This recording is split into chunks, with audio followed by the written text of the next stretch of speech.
Hi viewers welcome to our channel. Barrelakka alias Sirisha garu మనకు తెలిసిందే. మరి తెలంగాణ అసెంబ్లీ ఎలక్షన్స్ టైంలో స్వతంత్ర అభ్యర్థిగా పోటీ చేసి ప్రజలందరినీ కూడా ఆకర్షించింది. మంచి ఓట్లు అయితే సంపాదించుకుంది. ఓడిపోయినప్పటికీ పర్లేదు కానీ చాలా మంచి ఓట్లు సంపాదించుకుంది. అయితే ఇప్పుడు తను ఎంపీగా కూడా స్వతంత్ర అభ్యర్థిగా పోటీ చేయబోతుంది నాగర్ కర్నూలు నియోజకవర్గం నుండి. మరి ఇప్పుడు ఎలా ఉంటుంది, ఎటువంటి ఇంపాక్ట్ అని చూపిస్తుంది, ఈసారి మరి గెలిచే అవకాశాలు ఏమైనా కనిపిస్తున్నాయా లేదా? సో ఇదే అంశం మీద డిస్కస్ చేయడానికి ప్రజెంట్ మనతో పాటు సీనియర్ జర్నలిస్ట్ జయదేవ్ గారు వాళ్ళతో ఒకసారి డిస్కస్ చేద్దాం. సో నమస్కారం సార్. నమస్తే సార్. బర్రెలక్క శిరీష మనకు తెలిసిందే, మరి అసెంబ్లీ ఎలక్షన్స్ లో ఎమ్మెల్యేగా పోటీ చేసింది కొల్లాపూర్ నుండి. మరి అక్కడ ఓడిపోవడం జరిగింది, కాబట్టి మంచి ఓట్లు సంపాదించుకుంది, ప్రజా ఆకర్షణ కూడా మంచిగా సంపాదించుకుంది. ఇప్పుడు ఎంపీగా కూడా స్వతంత్ర అభ్యర్థిగా పోటీ చేయబోతుంది సార్. మరి ఏ విధంగా ఎటువంటి ఇంపాక్ట్ చూపించబోతుంది, గెలిచే పరిస్థితులు ఏమైనా ఉన్నాయంటారు సార్? బర్రెలక్క అలియాస్ శిరీష గారు అంటే ఏదైతే యూట్యూబర్ గా అంత ఫెమిలియర్ అయ్యారో, తర్వాత ఆవిడ బర్రెలను అమ్ముకొని గ్రూప్ 2కి ప్రిపేర్ అవ్వడము, అది కొంచెం మానసిక క్షోభ రావడం, తర్వాత ఆమె ఎవరు సాగరిక ప్రియాంక ఏం పేరు సూసైడ్ చేసుకున్నారు, ప్రవల్లిక అనే అమ్మాయి సూసైడ్ చేసుకుని కొద్దిగా పెద్ద ఇష్యూ అయ్యింది. అసలు తర్వాత ప్రభుత్వం కూడా ఆమె ఎగ్జామే రాయలేదు అన్నట్టుగా కొన్ని వ్యాఖ్యలు చేయడం, మరి కాస్త కొంతమంది బాగా మనసుకి తీసుకొని ఫీల్ అయ్యారు. సో అందులో బర్రెలక్క కూడా ఒక రావడం, ఏదైనా అంటే ఇప్పుడు ఎక్కడైనా ఏదైనా జరిగినా నిజంగా ప్రభుత్వ అధికారులు కానీ ప్రజాప్రతినిధుల ప్రమేయం లేకపోయినా అది వాళ్ళకే ఆపాదించబడుతుంది. అది చాలా సందర్భంలో చెప్పారు. అంటే జనరల్గా ఎక్కడైనా గొడవ కొట్టాడు జరిగినా, ఎక్కడైనా పోలీసులు సరిగ్గా ల్యాండ్ ఆర్డర్ కంట్రోల్ లేకపోయినా ప్రభుత్వం మీద బురద జల్లే ప్రయత్నం చేస్తుంటాం. బట్ ఇక్కడ ఎంత జరిగినా కూడా అక్కడ ఆ నోటిఫికేషన్ వేసినప్పటి నుంచి పేపర్ లీక్ అయినంత వరకు కూడా ఎవరి మీద ఎటువంటి చర్యలు తీసుకోలేదు, ఎటువంటి యాక్షన్ కూడా వాళ్ళ మీద చూడలేదు, ఎక్కడ స్టేట్మెంట్ కూడా ఇవ్వలేదు అనేది ఒక పెద్ద అభియోగం బీఆర్ఎస్ పార్టీ మీద ఉంది. సో వీటన్నింటినీ చూస్తే ఆవిడ నేను పోటీ చేస్తాను, దీని మీదకి ప్రభుత్వం మీద పోటీ చేసి కనీసం ప్రజాప్రతినిధి అయితే అలాంటి యువత గలం వినిపించవచ్చు. అసలు తెలంగాణ సాధించుకున్నదే మెయిన్ మా ఉద్యోగాలు, మా నీరు, మా భూమి, మా కోసం అనే కాన్సెప్ట్లో చాలాసార్లు ఆవిడ బాగా ప్రతిఘటించింది. మొత్తానికి కొంతమంది ఆయన మిత్రులు, ఆవిడ మిత్రుల సపోర్ట్తో నెగ్గారు. బట్ మీరు అన్నట్టు గెలవకపోయినా రాష్ట్రం అంతా కూడా ఒక్కసారి చూసింది కొల్లూరు నియోజకవర్గం ఎలా ఉండబోతుంది అనేది ఒక్కసారిగా. అరే బర్రెలక్క పోటీ చేస్తున్నారు, కొంతమంది సానుభూతి, కొంతమంది ఎలాగో తెలిసిందే కదా రాజకీయం, ఇవేం చేస్తుందిరా, ఇంకేమొచ్చురా, ఎవరికైనా అవకాశం ఇస్తే తెలుస్తుంది. మనం ఏంటంటే ఒక మోసలో కొట్టుకుపోతున్నాం. మీరు చూడండి, పార్టీలు పేర్లు మారుతున్నాయి తప్ప నాయకులు వాళ్ళే. ఈ పార్టీలో నాయకుడే మళ్ళీ అక్కడ కనబడుతున్నాడు, అక్కడ ఉన్నాడు, మళ్ళీ ఇంకో పార్టీ పెడితే అక్కడ కనబడుతున్నాడు కదా. అంతా అలాగే ఉంది. కొత్త వాళ్ళకి ఛాన్స్ ఇవ్వట్లేదు, తొక్కేస్తున్నారు. నిజంగా తొక్కేశారు సార్ ఇండస్ట్రీలో అని అంటారు కదా, అట్లాగే జరుగుతుంది. సో అప్పుడు కూడా ఒక బృందం పక్క రాష్ట్రం నుంచి ఒక బృందం వచ్చింది, ఈవిడికున్న క్రేజ్ని సర్వే చేసుకుని వెళ్ళింది. అది కూడా కొన్ని రకాల టాక్స్ కూడా వినిపించాయి. గాలి జనార్దన్ రెడ్డి గారి యొక్క బృందమే ఇక్కడ కూడా సర్వే చేసింది కర్ణాటక నుంచి. ఈవిడిని మంచి ఇమేజ్ గట్లు ఉంటే నెక్స్ట్ టైం కాంగ్రెస్ తరపునో లేదంటే ఇంకేది తరపున తీసుకొని పోటీ చేయించే అవకాశం కూడా ఉంది అని అప్పుడే అన్నారు, ఏది అసెంబ్లీ ఎన్నికల టైంలోనే. బట్ తర్వాత మరి ఆవిడ ఎవరిని కలిసినట్టు కానీ, తర్వాత ఆవిడ వార్తలో నిలబడినట్టు కానీ ఎక్కడ మనం చూడలేదు.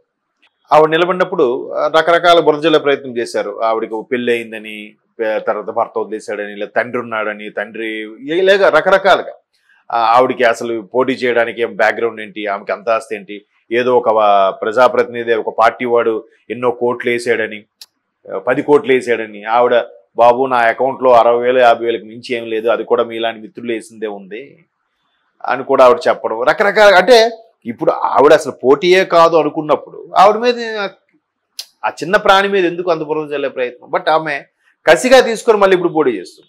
పోటీ చేయడంలో ఖచ్చితంగా కొంత ఓట్లు అయితే చీలుతాయి. ప్రభుత్వ వ్యతిరేక ఓటు చీలుతుంది, అప్పుడు ప్రభుత్వ వ్యతిరేక ఓటు ఉంది, ఇప్పుడు ప్రభుత్వానికి ఎలా ఉందని తెలియదు. మేబీ ఈవిడ పోరాట ప్రతిమ చూసి ఏదైనా ఒక పార్టీ ఆవిడని హక్కును చేర్చుకొని ఆ పార్టీ పరంగా పోటీ చేయిస్తే చేయించవచ్చు. కానీ ఇప్పుడు పార్టీలు ఎలా ఉన్నాయి,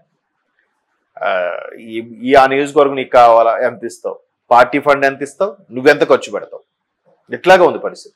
అంత స్థాయి కాదు కాబట్టి ప్రజాదరణ పొంది ఏదో ప్రయత్నం చేసుకోవడమే తప్ప ఉన్న ఇంకా ఆమెకున్న కొద్దిపాటి డబ్బులు కూడా గుల్ల చేసుకోలేదు అంతే. కాబట్టి పైగా అది ఎస్సీ కాన్స్టిట్యూషన్ కాబట్టి కొద్దిగైనా ఎవరైనా అరే సర్లే ఈమె ఒక మహిళ పోరాడుతుంది మన కోసం, చేద్దామనే తలంపు ఎవరికి వస్తే పడచ్చు. లేదా మొన్నట్లాగే ఒక డిపాజిట్లు దక్కేలాగా గౌరవప్రదంగా అయినా ఓడిపోయిన గౌరవప్రదంగా ఉంటుంది. బట్ ఈవిడ చూసి చాలా అప్పుడు ఈవిడ యొక్క ధైర్యం చూసి పార్టీలు ఎవరైనా ముందుకొచ్చి ఈవిడ్ని పార్టీ అభ్యర్థిగా ప్రకటిస్తాయేమో, పార్టీ సభ్యత్వం ఇచ్చి ప్రకటిస్తాయేమో అని చాలామంది ఎక్స్పెక్ట్ చేశారు విశ్లేషకులు. బట్ అది జరగలేదు. తమ్ముడు పేకాటే కదా. సో ఈసారి కూడా ఎలా ఉంటుందో చూద్దాం. ఇప్పుడు సోషల్ మీడియా నుంచి ఆవిడ మంచి ఇమేజ్ తెచ్చుకుంది కాబట్టి అదే సోషల్ మీడియా ఆమెకు సపోర్ట్ చేస్తుందో లేదో చూడాలి. సోషల్ మీడియా లాస్ట్ టైం కూడా బాగానే సపోర్ట్ చేసింది. బట్ ఎంతవరకు గ్రౌండ్ లెవెల్స్ రియాలిటీగా వచ్చేసరికి చాలా చేంజెస్ అయిపోతుంటాయి. సో ఈసారి కూడా సోషల్ మీడియా సపోర్ట్ ఇస్తుంది. బట్ ఆ చుట్టుపక్కల ఉన్న ప్రజలు, ఆ కొల్లూరు నియోజకవర్గం, నాగర్ కర్నూలు నియోజకవర్గం ఉంటే పొడి చేస్తారు హ్యాపీగా. కొల్లూరు మిగతా 6 ఎన్ని ఉన్నాయి, ఆ మిగతా నియోజకవర్గాలు కూడా ఎంతో కొంత ఓటింగ్ పర్సంటేజ్ పెంచుకునేలాగా ఉంటే మేబీ ఒక మంచి నేషనల్ పార్టీ హక్కుని చేర్చుకొని ఆవిడకు ఒక నామినేటెడ్ పోస్ట్ లాంటివి ఇస్తే నెక్స్ట్ టైంకి బలమైన వెపన్, ఒక బలమైన ప్రత్యర్థిగా తయారవుతారని నా అభిప్రాయం. అంటే జనరల్గా ఎక్కడైనా గొడవ కొట్టాడు జరిగినా, ఎక్కడైనా పోలీసులు సరిగ్గా ల్యాండ్ ఆర్డర్ కంట్రోల్ లేకపోయినా ప్రభుత్వం మీద బురద జల్లే ప్రయత్నం చేస్తుంటాం. బట్ ఇక్కడ ఎంత జరిగినా కూడా అక్కడ ఆ నోటిఫికేషన్ వేసినప్పటి నుంచి పేపర్ లీక్ అయినంత వరకు కూడా ఎవరి మీద ఎటువంటి చర్యలు తీసుకోలేదు, ఎటువంటి యాక్షన్ కూడా వాళ్ళ మీద చూడలేదు, ఎక్కడ స్టేట్మెంట్ కూడా ఇవ్వలేదు అనేది ఒక పెద్ద అభియోగం బీఆర్ఎస్ పార్టీ మీద ఉంది. సో వీటన్నింటినీ చూస్తే ఆవిడ నేను పోటీ చేస్తాను, దీని మీదకి ప్రభుత్వం మీద పోటీ చేసి కనీసం ప్రజాప్రతినిధి అయితే అలాంటి యువత గలం వినిపించవచ్చు. అసలు తెలంగాణ సాధించుకున్నదే మెయిన్ మా ఉద్యోగాలు, మా నీరు, మా భూమి, మా కోసం అనే కాన్సెప్ట్లో చాలాసార్రు ఆవిడ బాగా ప్రతిఘటించింది. మొత్తానికి కొంతమంది ఆయన మిత్రులు, ఆవిడ మిత్రుల సపోర్ట్తో నెగ్గారు. ఇవేం చేస్తుందిరా, ఈమెకేమొచ్చురా, ఎవరికైనా అవకాశం ఇస్తే తెలుస్తుంది. మనం ఏంటంటే ఒక మోసలో కొట్టుకుపోతున్నాం. మీరు చూడండి, పార్టీలు పేర్లు మారుతున్నాయి తప్ప నాయకులు వాళ్ళే.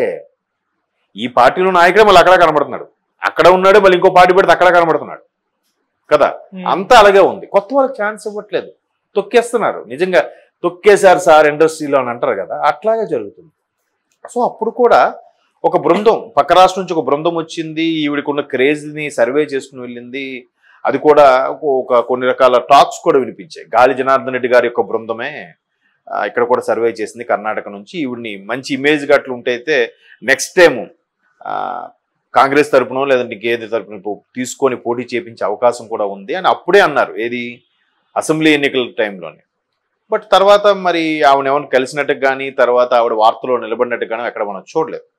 ఆవిడ నిలబడినప్పుడు రకరకాల బురజల ప్రయత్నం చేశారు. ఆవిడకి పెళ్ళి అయిందని, తర్వాత భర్త వదిలేశాడని, లేదా తండ్రి ఉన్నాడని, తండ్రి ఇలాగ రకరకాలుగా ఆవిడికి అసలు పోటీ చేయడానికి బ్యాక్గ్రౌండ్ ఏంటి, ఆమెకి అంత ఆస్తి ఏంటి, ఏదో ఒక ప్రజాప్రతినిధి ఒక పార్టీ వాడు ఎన్నో కోట్లు వేసాడని. కాబట్టి కొద్దిగైనా ఎవరైనా అరే సర్లే ఈమె ఒక మహిళ పోరాడుతుంది మన కోసం, చేద్దామనే తలంపు ఎవరికి వస్తే పడచ్చు. లేదా మొన్నట్లాగే ఒక డిపాజిట్లు దక్కేలాగా గౌరవప్రదంగా అయినా ఓడిపోయిన గౌరవప్రదంగా ఉంటుంది. బట్ ఈవిడ చూసి చాలా అప్పుడు ఈవిడ యొక్క ధైర్యం చూసి పార్టీలు ఎవరైనా ముందుకొచ్చి ఈవిడ్ని పార్టీ అభ్యర్థిగా ప్రకటిస్తాయేమో, పార్టీ సభ్యత్వం ఇచ్చి ప్రకటిస్తాయేమో అని చాలామంది ఎక్స్పెక్ట్ చేశారు విశ్లేషకులు. బట్ అది జరగలేదు. తమ్ముడు పేకాటే కదా. Okay sir, thank you so much sir. Thank you.